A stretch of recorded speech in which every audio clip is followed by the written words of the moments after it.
40వ అంతర్జాతీయ లేఖనాల పరిశోధన సదస్సుకు విచ్చేసిన ప్రియులైన నా సహోదరులు సహోదరులకు నా హృదయపూర్వక శుభములు వందనములు తెలియజేస్తున్నాను. వేదికను అలంకరించిన doctor and professor Lazarus Prasanna Babu గారు, జాయింట్ డైరెక్టర్ ఆఫ్ BOUY, వారికి నా హృదయపూర్వక ధన్యవాదాలు తెలియజేస్తూ, ప్రియులరా, ఒక విశేషమైన పాఠాన్ని గత 3 దినములుగా మనమంతా వింటున్నాం. శూన్యములో అంతరిక్షమా, అంతరిక్షంలో శూన్యమా? నిజంగా ఒక క్రైస్తవుడు అంతరిక్షం గురించి మాట్లాడుతుంటే బైబిల్ ఎంత గొప్పదో, దేవుడు మనిషికి ఎంతటి ఘనతను, ఎంతటి ఘన కిరీటాన్ని ధరింపజేశాడో చాలామందికి అర్థం కావడం లేదు అన్నది నా అభిప్రాయం. క్రైస్తవులంటే వెర్రిమురి వేషాలు వేస్తూ స్వస్థతలు జరుగుతున్నాయనో, దయ్యాలు వెళ్ళిపోతున్నాయనో, భాషలు మాట్లాడుతున్నామని అర్ధరహితమైన వెర్రి వేషాలతో ఏదో బ్రతుకు తెరువు కోసం ఇలాంటి పాటలు పడుతుంటారు అనే అభిప్రాయం ప్రపంచంలో కనబడుతుంది. కానీ శాస్త్రవేత్తలను సవాలు చేస్తూ ఇది కేవలం భూ విజ్ఞానం కాదు, అంతరిక్ష విజ్ఞానం. శాస్త్రవేత్తలకు గొప్ప సైన్స్ ఏది అంటే కాస్మాలజీ, అంతరిక్ష విజ్ఞానం.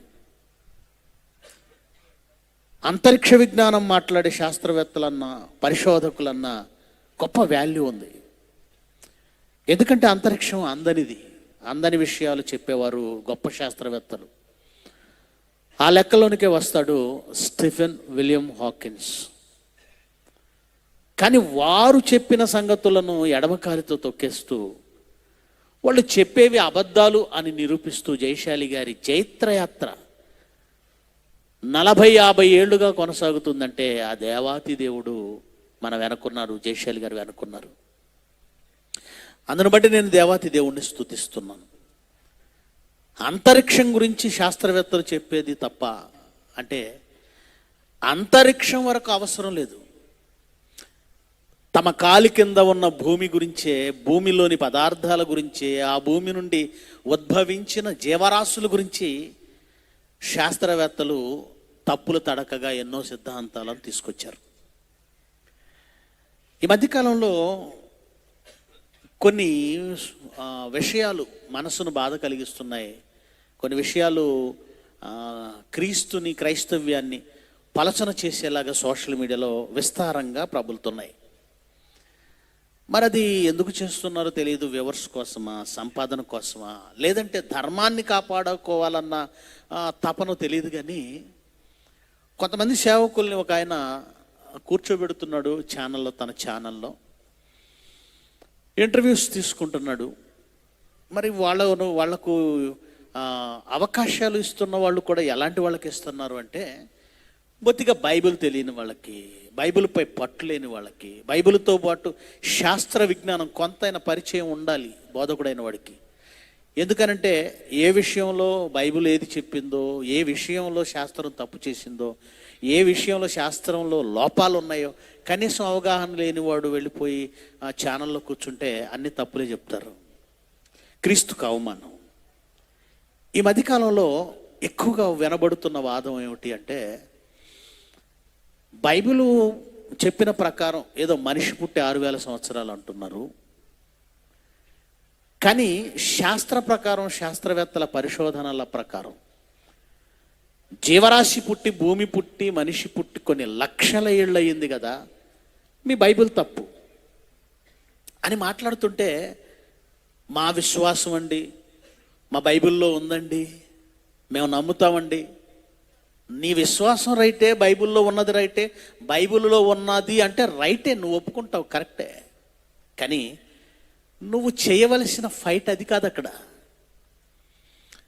యేసుక్రీస్తు ఎవరితో ఎలా మాట్లాడాలో ఆయన దగ్గర మనం నేర్చుకోవాలి. యేసుక్రీస్తు జీవితంలో ఒక శాస్త్రి వచ్చి ప్రశ్న వేశాడు, ఆజ్ఞలన్నింటిలో ప్రధానమైనది ఏది అని అడిగితే అతను నేర్చుకోవడానికి వచ్చాడు గనక అతను మనసు గ్రహించాడు, నేర్చుకోవడానికి ఎవరు అడుగుతారో తప్పుగా నిరూపించాలని ఎవరు అడుగుతారో ఈ తేడా క్రైస్తవుడికి, బోధకుడికి తెలియాలి. ఒక శాస్త్రి అడిగిన ప్రశ్నకు, ఓ ఇశ్రాయేలు వినుము, నీ పూర్ణ హృదయంతో, నీ పూర్ణ ఆత్మతో, నీ పూర్ణ వివేకంతో, నీ పూర్ణ బలంతో నీ దేవుణ్ణి నువ్వు ప్రేమించాలన్నది మొదటి ఆజ్ఞ, అలాగే నిన్ను వలె నీ పొరుగు వారిని ప్రేమించాలన్నది రెండవ ఆజ్ఞ అని అడిగిన ప్రశ్నకు శాస్త్రికి సమాధానం చెప్పిన ఈ యేసుక్రీస్తే మరి ఒక సందర్భంలో శాస్త్రులు, పరిచయులు, దేవాలయపు అధికారులు వచ్చి, ఏంటి నువ్వు ఈ బల్లలు పడద్రోస్తున్నావు, ఈ రోకలు చల్లేస్తున్నావు, ఈ పావురాలను విసిరేస్తున్నావు, ఈ పశువులను తోలేస్తున్నావు, ఎవడిచ్చాడు నీకు ఈ అధికారం అని నిలదీశారు. నువ్వేమైనా లేవీయుడివా, నువ్వేమైనా ఇక్కడ యాజకుడివా, నువ్వేమైనా ఆలయ ధర్మకర్తవా, నువ్వేమైనా రాజువా, నీకేంటి అధికారం? ఏ అధికారంతో ఇవి నువ్వు చేస్తున్నావంటే యేసుప్రభు ఎక్స్ప్లెయిన్ చేయడానికి ఇష్టపడలేదు. ఆయనకున్న అధికారం ఏంటో, విశేషమైన అధికారాలు ఏంటో చెబితే చాలా ఉన్నాయి, కానీ వాళ్ళకి సమాధానం చెప్పలేదు. అక్కడ వాళ్ళ నోళ్ళు మూయించాడు. ఎలాగో తెలుసా? మీరు అడిగారు కదా ప్రశ్న, నేను కూడా ఒక ప్రశ్న అడుగుతాను. యోహాను వలన కలిగిన బాప్తిజము అది మనిషి వలన కలిగిందా లేక దేవుని వలన కలిగిందా అని అడిగాడు. వాళ్ళని ఇబ్బంది పెట్టే ప్రశ్న అది.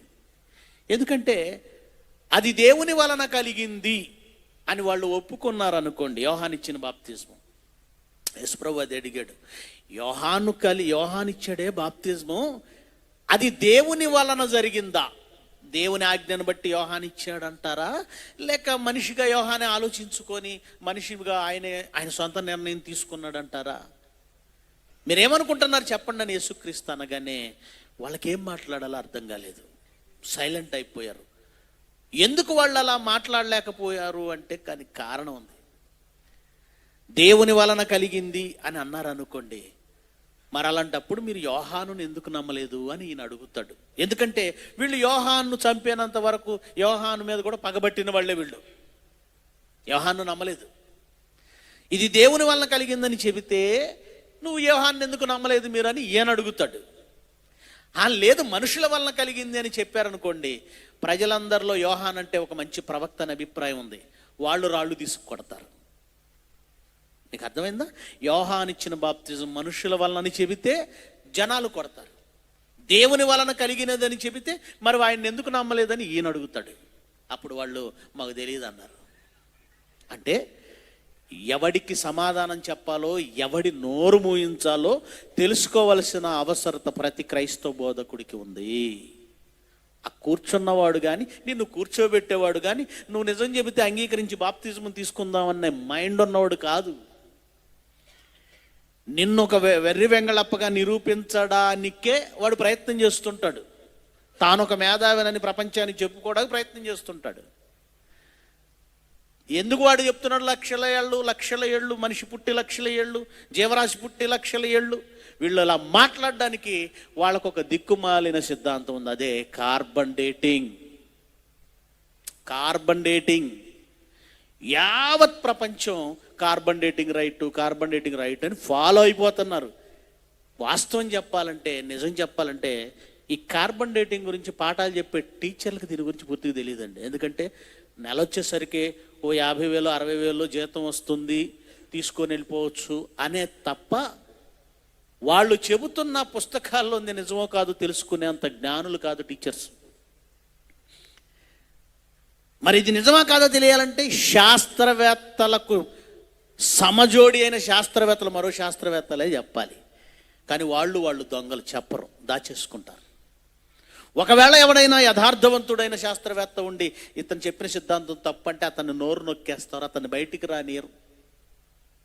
కనుక కార్బన్ డేటింగ్ మీద ఆధారపడి ఈయన కూర్చొని మనిషి పుట్టి లక్షల ఏళ్ళు కోట్ల ఏళ్ళు, జీవరాశి పుట్టి అవి ఉండొచ్చు లక్షల ఏళ్ళు, మనిషి పుట్టి లక్షల ఏళ్ళు కాదు.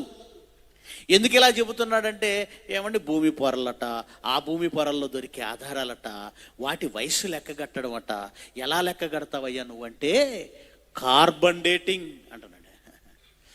ఇప్పుడు కార్బన్ డేటింగ్ అంటే ఏంటని నేను ఎక్స్ప్లెయిన్ చేయని అవసరం లేదు, చేసిన మీలో చాలా మందికి అర్థం కాదు. వయస్సు లెక్క కట్టడానికి ఉపయోగించే పద్ధతి ఇది. అయితే ఇది పెద్ద పెద్ద ఫెయిల్. మత ఛాందసవాదులైన వాళ్ళు బైబిల్ని ఏదో తప్పు చేసడానికి వాళ్ళు పట్టుకుని కార్బన్ డేటింగ్ సిద్ధాంతం ఉందే, అది పెద్ద ఫెయిల్.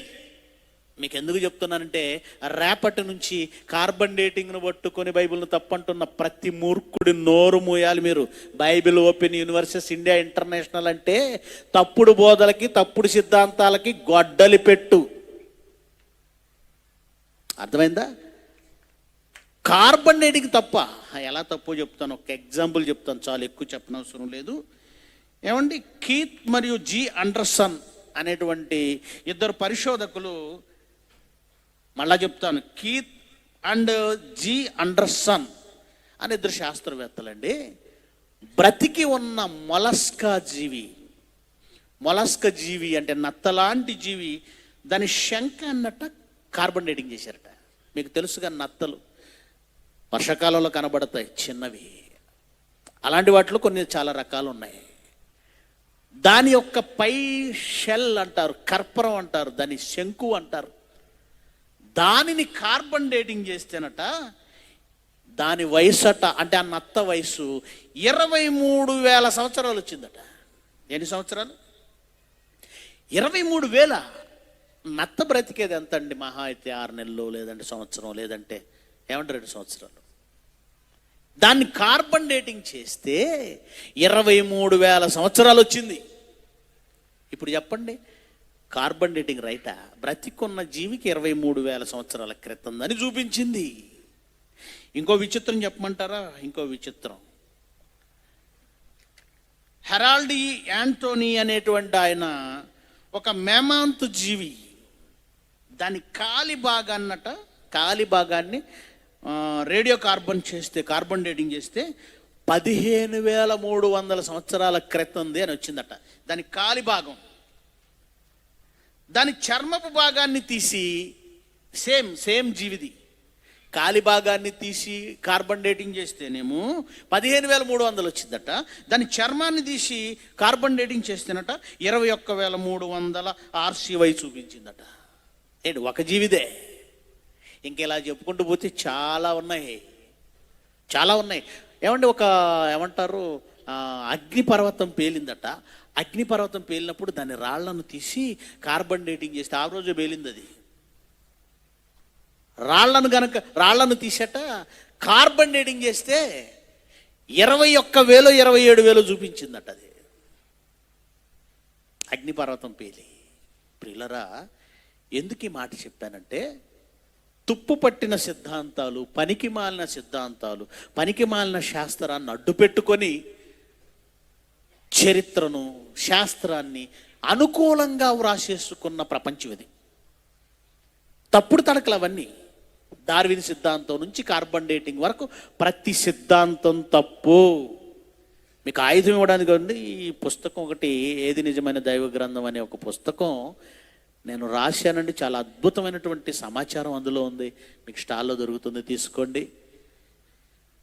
ఏమండి, చరిత్ర అనేది యేసుక్రీస్తుతో ప్రారంభమైంది. ఎందుకంటే ఆదియు అంతము నేనే.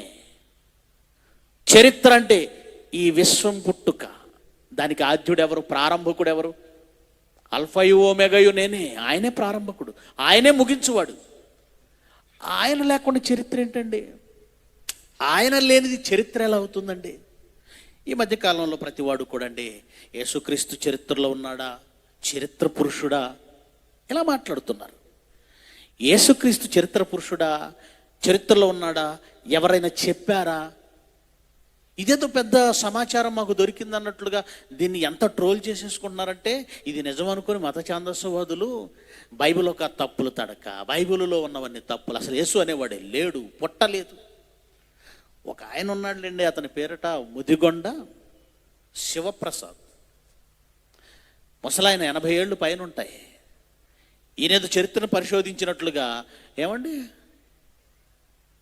కొన్ని వీడియోల్లో అతను మాట్లాడిన మాటలు చూస్తుంటే, యేసుక్రీస్తు అనేవాడు అసలు చరిత్రలోనే లేడు, అసలు మనిషి కూడా కాడు, అదొక కల్పన, అదొక క్రియేషన్, యేసుక్రీస్తు అనే క్యారెక్టర్ ఒక క్రియేషన్ అన్నాడు. ఎందుకయ్యా అంటే, బైబిల్లో చెప్పడం తప్ప యేసుక్రీస్తు గురించి ఏ చరిత్రకారుడు చెప్పలేదు. ఏ చరిత్రకారుడు చెప్పలేదా? ఏ చరిత్రకారుడు చెప్పలేదా? చూడండి ఒకసారి. నాన్న రెడీగా ఉన్నాయా క్లిప్స్? యేసుప్రసాద్ స్క్రీన్ మీద మీకు కనబడుతుంది, తెలుగులోనే ఉంటుంది, మీరు జాగ్రత్తగా చదవండి. ఏం రాయబడిందో చూడండి. థాలస్ 52 AD, అంటే యేసుక్రీస్తు మరణించిన సుమారుగా 20 ఏళ్లకి, సుమారు 19-20 ఏళ్లకి రాయబడిన పుస్తకం ఇది.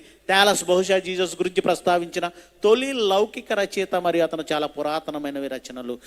జూలియస్ ఆఫ్రికనస్ 221 ADలో రాసిన థాలస్ గతంలో యేసుక్రీస్తు సిలువేయబడిన సమయంలో సంభవించే చీకటిని వివరించడానికి ప్రయత్నించాడు. అంటే థాలస్ అనే అతను 52లో రాస్తే, ఈ జూలియస్ ఆఫ్రికనస్ అనేటువంటి ఆయన 221లో దాని గురించి ప్రస్తావించాడు తన గ్రంథంలో. ఏమి రాశాడు ఈ థాలస్ రాసిన దాన్ని జూలియస్ ఆఫ్రికనస్ అనేటువంటి ఒక గ్రంథకర్త ప్రస్తావించాడు. ఉదాహరణకు నేను ఒక పుస్తకం రాశాను అనుకోండి, ఆ పుస్తకంలో పౌలు గారు రాసింది అని నేను ప్రస్తావించవచ్చు, లేదా పలానా కాలంలో పలానా మీటింగ్లో జైశాలి గారు చెప్పింది అని ప్రస్తావించవచ్చు, లేదా జైశాలి గారు పలానా పుస్తకంలో రాసిందని రెఫరెన్స్ తీసుకోవచ్చు.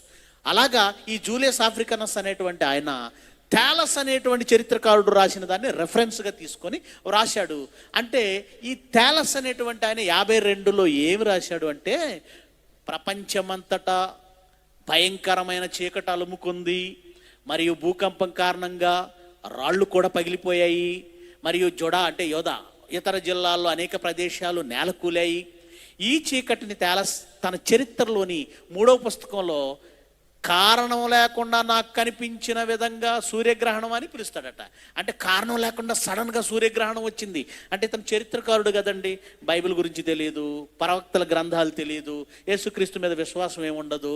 కానీ ఆ రోజు జరిగిన సంఘటన చెప్పాడు. ఏ రోజు జరిగింది? యేసుక్రీస్తును సిలువ వేసిన రోజున అకారణంగా సడన్గా సూర్యగ్రహణం జరిగింది అన్నాడు. అంటే వచ్చిన చీకటి ఎందుకు వచ్చింది అనుకుంటున్నాడు పాపం అమాయకుడు?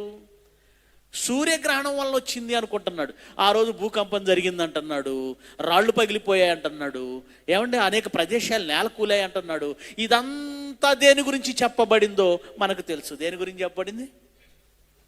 యేసుక్రీస్తు సిలువ వేయబడిన సందర్భం. ఈ సందర్భం గురించి రాసింది బైబిలులో యేసుక్రీస్తును నమ్మిన శిష్యులు కాదు, బైబిలుకు వెలుపల ఉన్న ఒక చరిత్రకారుడు. అతని పేరు థాలస్. ఓకే, అతని చరిత్ర పుస్తకంలో ఇది ఉంది.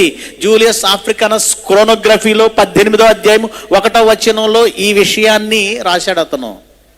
నెక్స్ట్ చూడండి, ఇంకో చరిత్రకారుడు కొర్నేలియస్ టాసిటస్. ఇతను ఏమి రాశాడు జాగ్రత్తగా చూడండి. ఇతను చరిత్రకారుల్లో అత్యంత విశ్వసనీయుడు అనే పదం రాయబడింది అతనికి. అతను వెస్పాసియన్ చక్రవర్తి కింద సెనేటర్, అతని పార్లమెంటులో ఒక ముఖ్యమైన వ్యక్తి. ఈ వెస్పాసియన్ ఎవరు? రోమా చక్రవర్తి. వెస్పాసియన్ రోమా చక్రవర్తిలో ఆ సెనేటర్, ఇతను కూడా రోమియుడు ఇతను. ఓకే, మరియు ఆసియా ప్రొకాన్సుల్ కూడా. ఓకే, 116వ AD నాటి తన ఆన్సర్లో అతను రోమ్లో గొప్ప అగ్ని ప్రమాదం జరిగింది. దానికి నీరో చక్రవర్తి పిడేలు వాయించుకుంటూ ఉండేవాడట అని చరిత్రలో చదువుకున్నాం మనం. కానీ అప్పుడు జరిగిన ఒక సంఘటన గురించి అతను మాట్లాడుతున్నాడు. రోమ్లోని గొప్ప అగ్ని ప్రమాదానికి నీరో చక్రవర్తి ప్రతిస్పందన ఏమని? ప్రతిస్పందన అంటే ఇది చేసింది క్రైస్తవులే. ఏమని అతను ఎవరో నీరో చక్రవర్తి క్రైస్తవుల మీదకి ఈ సన్నివేశాన్ని లేదా ఈ నేరాన్ని ఎలా తోశాడో చెప్తున్నాడు. తర్వాత నన్ను ఆ మాట, దాని కంటిన్యూషన్ కావాలి నాకు. కంటిన్యూషన్ అతను ఏమంటాడంటే, ఈ క్రైస్తవులంతా ఎవరు? నీరో చక్రవర్తి అంటాడు, ఈ క్రైస్తవులంతా తిరుగుబాటుదారులు, వీళ్ళ గురువు ఒకడు ఉన్నాడు, వీళ్ళ గురువుని పొంతు పిలాతు అనే ఆయన సిలువ వేశాడు. ఉంది నాన్న, అక్కడే ఉంది, చూపించు, అందరు చూడాలి, నేను ఓరలుగా చెప్తే బాగోదు. పొంతు పిలాతు అధికారంలో ఇతను సిలువేయబడింది అని ఎవరు స్పందించారట? నీరో చక్రవర్తి స్పందించాడని చెప్పింది ఎవరు?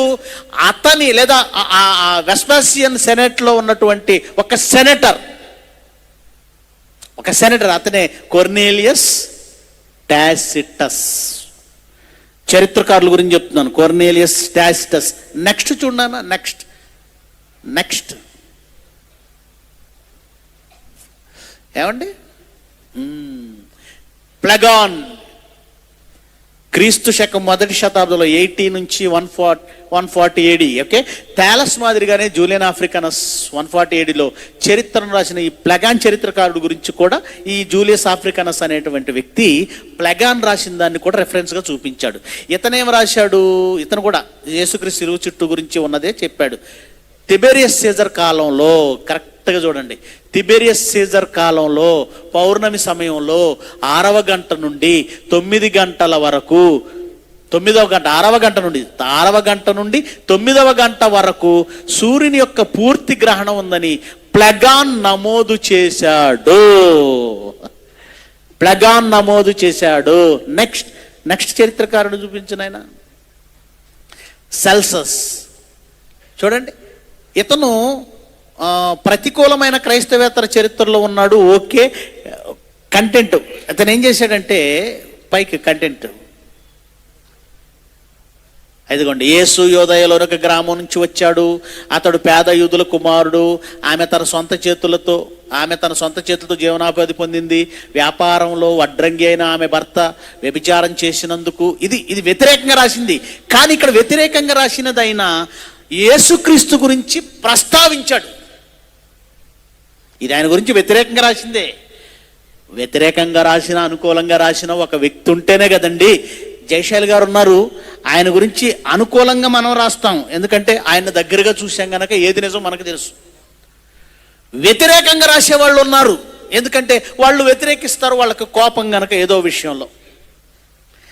వ్యతిరేకంగా రాసిన వాళ్ళైనా అనుకూలంగా రాసిన వాళ్ళైనా జయశాలి అనేటువంటి ఒక వ్యక్తి ఉంటేనే కదా రాస్తారు, లేకపోతే ఎలా రాయగలరు?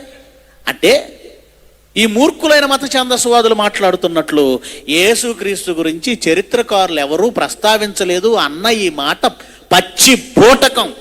ఒక్కసారి చరిత్రకారుల గురించి మనం పరిశోధన చేయగలిగితే ఖచ్చితంగా యేసుక్రీస్తుని గురించిన వివరణ మనకి కనబడుతుంది. కనుక ప్రియమైన దేవుని పిల్లలారా, యేసు చరిత్ర పురుషుడు కాడు, కల్పిత పాత్ర అనుకున్న ప్రతి ఒక్కరికి ఇదిగోండి ఈ చరిత్ర పాఠం కావాలి. ఇకపోతే ఒక ప్రాముఖ్యమైన విషయాన్ని చెప్పి నేను ముగిస్తానండి. అదేంటో తెలుసా? ఈ మధ్యకాలంలో ఒక మత పిచ్చివాడు, ఏమండి ఏం దేవుడు అండి ఆయన, మూడు మేకులు ఒక చెక్కకు వేశారు, నిలువు చెక్క ఒకటి, అడ్డ చెక్క ఒకటి. ఆ చెక్కకేసి 3 మేకులు పీక్కోలేకపోయాడు, ఆయన ఒక దేవుడా? 3 మేకులు పీక్కోలేకపోయాడట. ఆయన 3 మేకులు పీక్కోలేకపోయాడు నువ్వు మాట్లాడుతున్నావంటే ఆయన ఏమనుకున్నావు? ఏదో ఒక నేరం చేసేసాడు. నేరం చేసినందుకు రోమా సైనికులు చేతికి చిక్కాడు.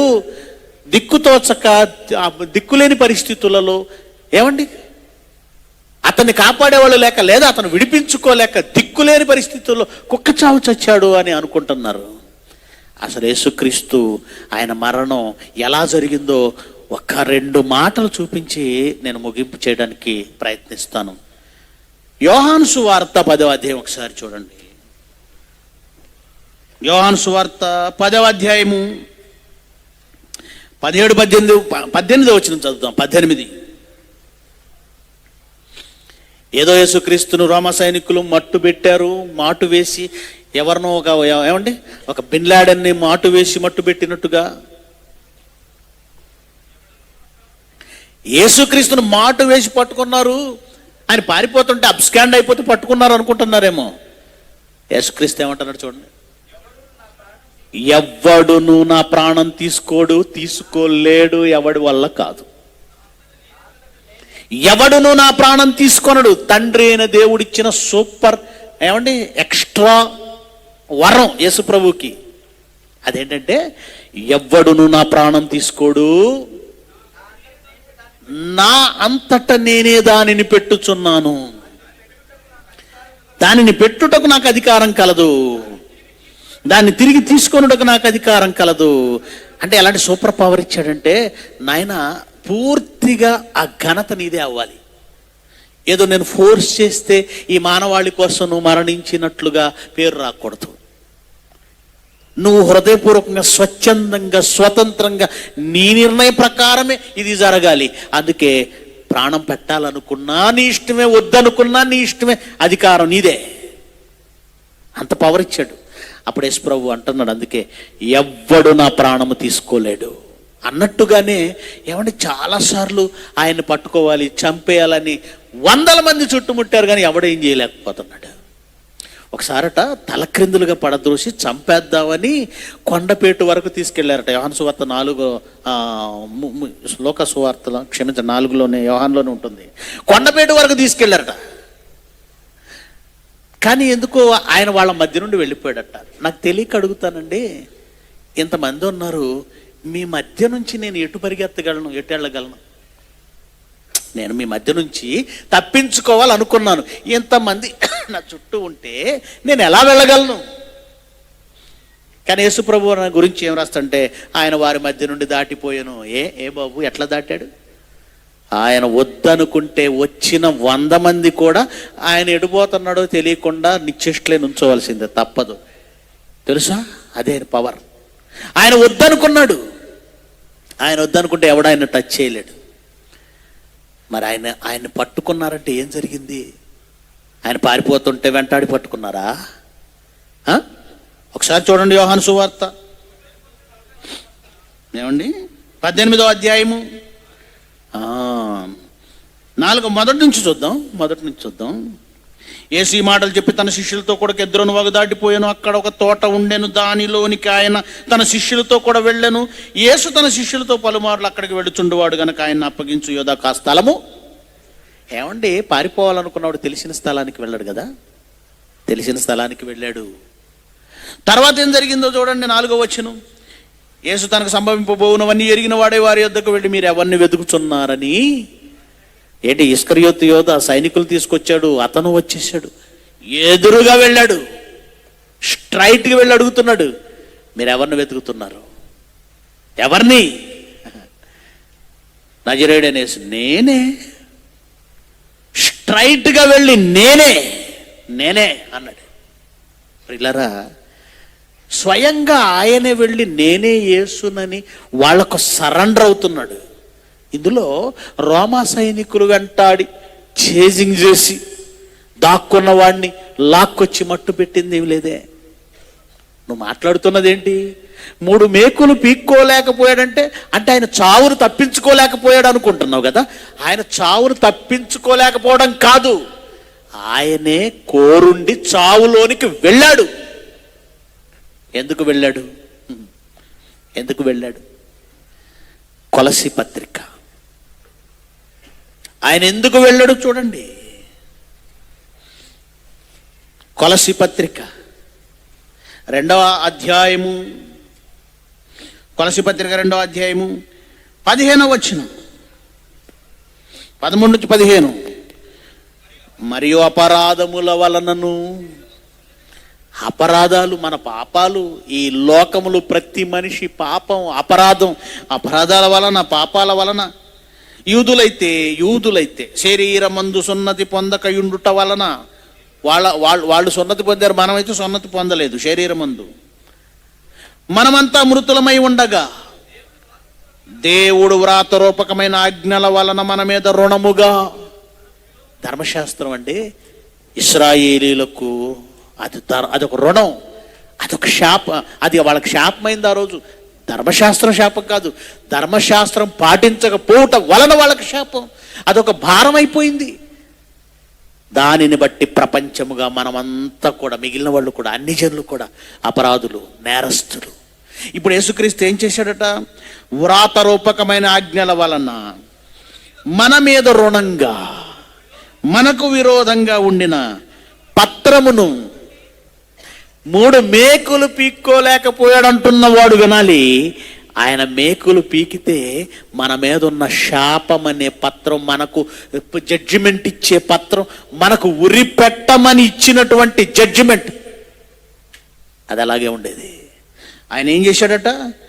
మన మీద రుణముగాను మనకు విరోధముగా ఉండిన పత్రమును మేకులతో సిలువకు కొట్టి, మేకులతో ఆ జడ్జిమెంట్ ఏదైతే ఉందో, ఆ తీర్పు ఏదైతే ఉందో, ఆ గ్రంథం ఏదైతే లేదా ఆ నిబంధన ఏదైతే ఉందో దాన్ని మేకులతో సిలువకు కొట్టి దాని మీద చేవ్రాతను తుడిచేసి మనకు అడ్డము లేకుండా దానిని, నీ కోసం దానిని తీసేయడానికి మేకులు వేయించుకున్నాడు.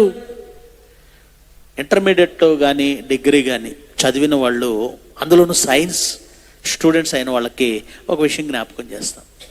రికార్డ్స్ రాస్తాం కదా మనం, ఫిజిక్స్ కానీ కెమిస్ట్రీ కానీ బయాలజీ జువాలజీ కానీ బాటనీ కానీ. మీరు రికార్డులు రాసేసి సబ్మిట్ చేసిన తర్వాత వాళ్ళు ఏం చేస్తారు తెలుసా? మార్క్స్ వేసిన తర్వాత ఒక మేకు తీసుకొచ్చేసి దానికి వేసి కొడతారు.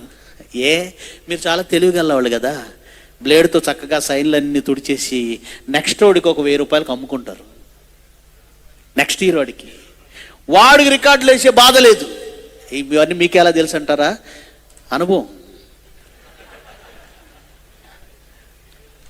కనుక మేకుతో దాన్ని కొట్టేశారంటే ఇప్పుడు ఈ రికార్డు చెల్లదు.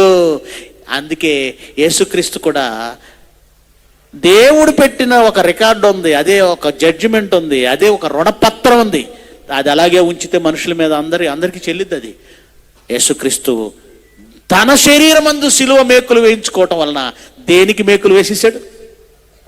ధర్మశాస్త్రం అనే నిబంధనకు మేకులు వేసి మనకు రుణముగా ఉన్న పత్రం, మనకు విరోధంగా ఉన్న పత్రం ఎప్పుడైతే మేకు దిగిందో అది చెల్లదు.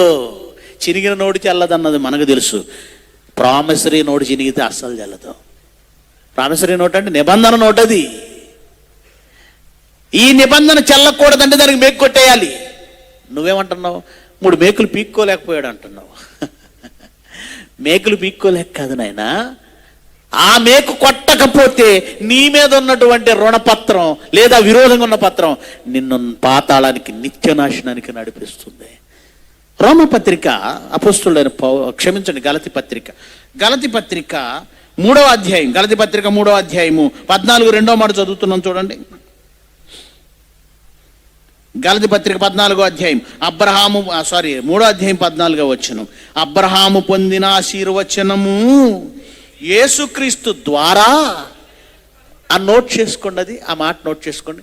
అబ్రహాము పొందిన ఆశీర్వాదము క్రీస్తు యేసు ద్వారా అన్యజనులకు కలుగుటకై. అన్యజనులకు అబ్రహాం పొందిన ఆశీర్వాదమునకు, అబ్రహామునకు ఏమంటారు, వారసులు కావాలి అన్యులు అంటే, క్రీస్తు ద్వారా వారసులు అవ్వాలంటే క్రీస్తు మన కోసము శాపమై. మనం అన్యులు అండి, మనం అన్యులమైన మనకు అబ్రహాము సంతానానికి ఉన్న ఆశీర్వాదం మనకు రావాలి. అబ్రహాముకున్న వారసత్వం మనకు రావాలి. ఆశీర్వాదం మనకు రావాలి. రావాలంటే క్రీస్తు ద్వారా రావాలంటే యేసుక్రీస్తు మన కోసం ఏమయ్యాడట? శాపమై అన్న దగ్గర పుట్టినట్లు ఒక నంబర్ ఇచ్చాడు చూడండి, 2 అని. శాపగ్రాహి అంటే శాపాన్ని గ్రహించాడు. మన శాపాన్ని ఆయన గ్రహించాడు. ఏమండి, ఇలా మనకు అర్థం కాకపోవచ్చు కానీ నా చిన్ననాడు ఎప్పుడో చూసిన ఒక చిన్న మూవీలో ఒక చిన్నది చెప్తానండి. అదేంటంటే, కొడుకు ఏదో శాపం ఉందట, కురిపోయాడట. తల్లి దేవుణ్ణి ప్రార్థించి నా కొడుకున్న శాపం నాకు ఇచ్చేయి అంటది. అప్పుడు కొడుకు కురూపం తల్లికి వచ్చేస్తుంది. ఏమండి, అంటే కొడుకు శాపాన్ని తల్లి తీసేసుకుంది. ఇప్పుడు యేసు ప్రభు ఏం చేశాడు తెలుసా? ఇది సినిమా స్టోరీ కావచ్చేమో కానీ శాపమును, మన ప్రపంచం మీద, మనుషుల మీద ఉన్న శాపమును ఎవరు తీసుకున్నారట? ఎవరు గ్రహించారు? యేసుక్రీస్తు. అంటే మన కోసం ఆయన శాపమయ్యాడు. ధర్మశాస్త్రం ప్రకారము శాపగ్రస్తుని సిలువ మాను మీద ఏం చేయాలి? వేలాడ తీయాలి. శాపగ్రస్తుడైన ప్రతివాడు మాను మీద వేలాడదీయబడవలెను. అంటే నీ కోసం, నా కోసం, నీ శాపాన్ని, నా శాపాన్ని గ్రహించిన క్రీస్తు మన కోసం శాపమై సిలువ మీద వేలాడితే నువ్వేమంటున్నావు? 3 మేకులు పీక్కోలేకపోయాడు. ఆయన మేకులు పీక్కుంటే మిస్టర్ రాధా మనోహర్ దాస్, నీ శాపం పోదయ్యా, నీ శాపం పోదు. ఆయన మేకు వేసుకున్నది నీ కోసం కూడా. నీ మీద శాపాన్ని తీయడానికి ఆయన మేకు వేసుకున్నాడు కదా, నీ మీద రుణపత్రం చినిగిపోయింది. ఆయన మేకులు వేసుకున్నాడు కదా, నీ శాపం పోతుంది. నువ్వు విశ్వసించి ఆయన దగ్గరికి వస్తే ఈ ప్రపంచ మానవాళి, ముఖ్యంగా అబ్రహాము ఆశీర్వాదం మనం పొందడానికి, అన్యులమైన మన కోసం మన శాపాన్ని ఆయన తీసుకుంటే నువ్వేంటి ఇలా మాట్లాడుతున్నావు? నీ కోసం కదా అలా అయిపోయాడు. ఆయన తలుచుకుంటే 100 మంది చుట్టూ ఉన్నారు దేవాలయంలో. ఆయన సమయం ఇంకను రాలేదు కనుక ఎవడును ఆయన్ను పట్టుకోలేదు. అది యోహాను సువార్త 7వ అధ్యాయంలో ఉంటుంది. ఆయన వద్దనుకుంటే ఆయన టచ్ చేసేవాడు కూడా ఎవడు లేడు, ఆయన వద్దనుకుంటే. కానీ మన మీద ఉన్న శాపాన్ని తీయడానికి ఆయన సిలువనెక్కి మన రుణపత్రాన్ని తుడిచివేస్తే 3 మేకులు పిక్కోలేకపోయాడంటాం. ఆ త్యాగంతో మన పాపాలను పవిత్రంగా చేశాడు. ఈ రోజుకి మనం ఎన్ని పాపాలు చేస్తున్నామండి, ఎన్ని పొరపాట్లు చేస్తున్నామండి. నిజంగా మాట్లాడతాము, నిజంగా ప్రసంగాలు చేస్తాము, కానీ ఎన్ని పొరపాట్లలో ప్రతినిత్యం మనం పడుతున్నామో తెలుసా? ఆలోచనే పాపమైనప్పుడు, తలంపే పాపమైనప్పుడు, మాటలోనే పాపాలు దొరుకుతున్నప్పుడు మనలో పవిత్రుడని ఎవరండి? నేను పవిత్రుడని ఎవరు చెప్పగలరు? నేనే పాపం చేయటం లేదని ఎవరు చెప్పగలరు? నిజంగా ఇలాగే ఉండి మనం చనిపోతే మనకు మనమే నీతిలో మంతులం అనుకొని బ్రతికితే ఏమైపోతాం? అందుకే ఇప్పటికీ ఆయన శిలువలో కార్చిన రక్తమే, ఆయన మేకులు వేయించుకున్నాడు కనుకనే ఇదిగో ఇప్పటికీ మనం రొట్టె ద్రాక్ష రసంలో మన పాపాలను కడుక్కుంటున్నాం. ఆ నిబంధనను బట్టే మన పాపము క్షమించమని ఆయన అడిగే ధైర్యం మనకు వచ్చింది. ఆ నిబంధనను బట్టే ఆయన కూడా తన కుమారుడైన క్రీస్తు శరీరము రక్తమును చూసి మనల్ని క్షమిస్తున్నాడు. ఆయన శరీరము రక్తము మనకు పాప క్షమాపణిస్తే మరి అనేక మంది కొరకు మనం కూడా ఏం చేయాలి? మన శరీరాన్ని రక్తాన్ని ఇవ్వాలి. ఎందుకంటే యేసుప్రభుది ఉంది కదా సరిపోతుందంటారా? లేదండి. ప్రాణము పెట్టబద్దులము. ప్రేమ అంటే ఏంటో మీకు అర్థం కాలేదా? ఆయన మన నిమిత్తము ప్రాణము పెట్టెను గనుక మనం కూడా అనేకుల కోసం, మన సహోదరుల కోసం ఏం చేయాలి? ప్రాణం పెట్టాలి. గనుక యేసుక్రీస్తు గిన్నెలో ఏముంది? తండ్రి సాధ్యమైతే ఈ గిన్నె నా ఎదురు నుండి తొలగించు తండ్రి అన్నాడు. ఏముంది? ఆయన చిందించవలసిన లేదా ఆయన నెరవేర్చవలసిన మరణం ఉంది. మరి మీ గిన్నెలో ఏముంది? మొదటి రోజు ఆదివారం రొట్టె ద్రాక్ష తీసుకున్నారు కదా, మీ గిన్నెలో ఏముంది? నా గిన్నెలో ఏముందో ఒక అద్భుతమైన పాట, నూతనమైన పాట, ఒక క్రొత్త పాట ఈ 2025కు గాను మీకు చూపించాలని నేను ఆశపడుతున్నాను. ప్రియులారా, ఆయన గిన్నెలోని మరణమే, ఆయన ఎక్కిన సిలువే, ఆయన వేసుకున్న మేకులే ఈరోజు మనల్ని శాపం నుంచి విముక్తుల్ని చేసాయి.